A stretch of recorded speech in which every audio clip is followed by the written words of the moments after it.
Kining mahigugma ta sa tinuoray ngadto sa Ginoo, dumtan kita sa mga taong nahigugma sa kalibutan.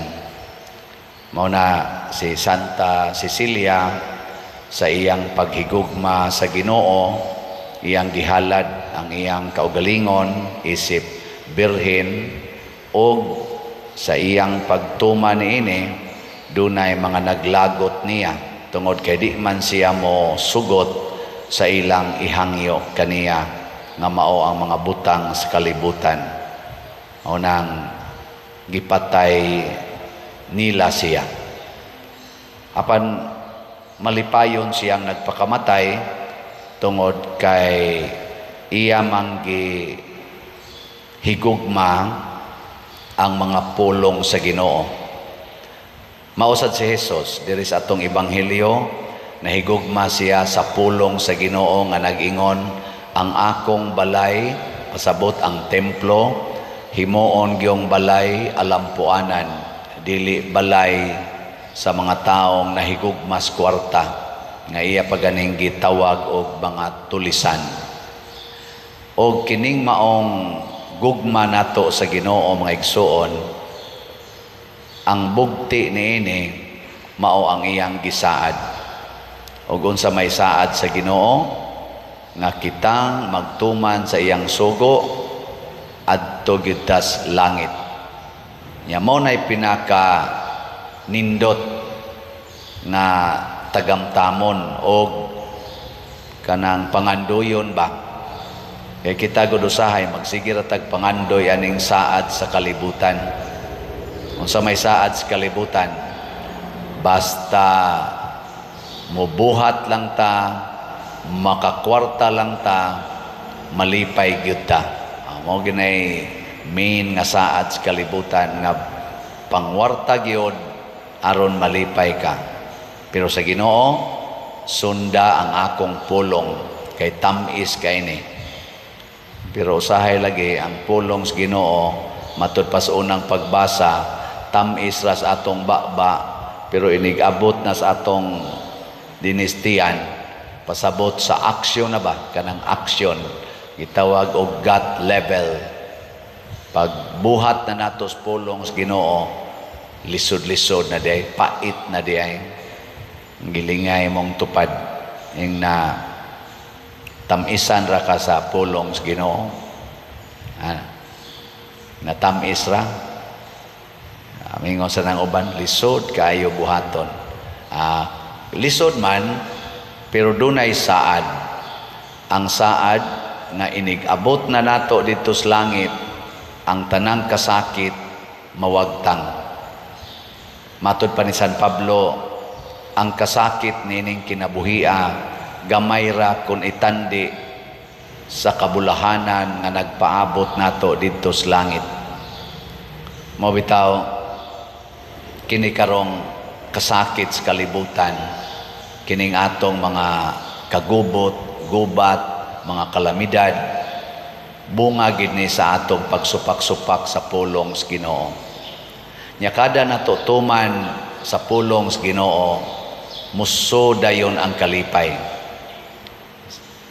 Kuha na lang kaadlaw, duha na lang kaadlaw, birthday na nako.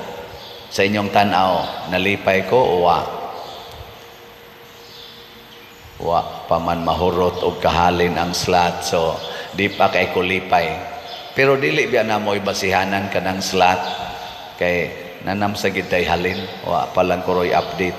Pero ang makalipay gyud nako nga makaabot ko sa akong birthday kung sa akong 61 katuig nga pagpuyo sa kalibutan, nagkanunay gyud kong nagsunod sa pulong sa Ginoo.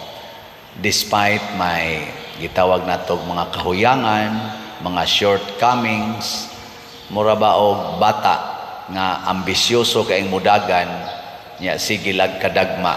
Maingon-ingon ana akong kinabuhi, pero naaman say panultihon nga dili iphon sa Ginoo kapilatan at dagma, iphon sa Ginoo kapilatan ni bangon humanta na dagma. Mora na iyang account ang pagbangon, ang pagpadayon. Niya ako, sa akong 61 katuig na, murag makaingon gyud ko nga daghan-daghan yung panahon na dagma ko. Ilingiyay mong tupad na ikaw, kapila naman sa ganadagma. Ingna ko no. Oh, kadaghan na eh. Inaghapon, wa ka madagma. Dagma gyapon. Mao na dili na nato sigihan og kwenta ang atong pagkadagma. Ang importante, consistent ang atong desisyon nga mubangon gyud ko, magbag-o gyud ko. Mao nang dinhi sa atong ebanghelyo, gilimpyuhan ni Kristo ang templo. Atong tugutan nga limpyuhan ta ni Kristo. Dili kitay makalimpyo nato si Kristo. Muna kung kita daghan na kay tagsa adto tang Kristo, mangumpisal niya ato siyang tugutan, pinaagi siyang pulong nga motudlo nato. Kung ikaw karon nakapamakap, pangayo sa Ginoo og tudlo nga niining maong mga sitwasyon nga makapamakap ko unsa may akong buhaton sa sunod, Lord. Pahinumdumi ko. Tudluan ni kas Ginoo nga isulti ang tinuod. Ikaw niya mapatay sa kuana, Lord. Sunda lang si Santa Cecilia ug ang mga martyrs. Ay nigsulti ana, di na taganahan mamakap. Mauna na siya ay mga gitawag og renewal, pagkabag-o. O ang Ginoo ra gyud makahatag ana pinaagi siyang mga pulong. So salamat ninyong tanan nga nagsuporta gid nako. 20 nako katuig sa akong pagkapari. Sa ato pa gikan ko nag-birthday pagka 40 anyos hangtod karon sa 61 na daghan na gyud mong natabang sa simbahan pinaagi nako. Salamat kayo ha.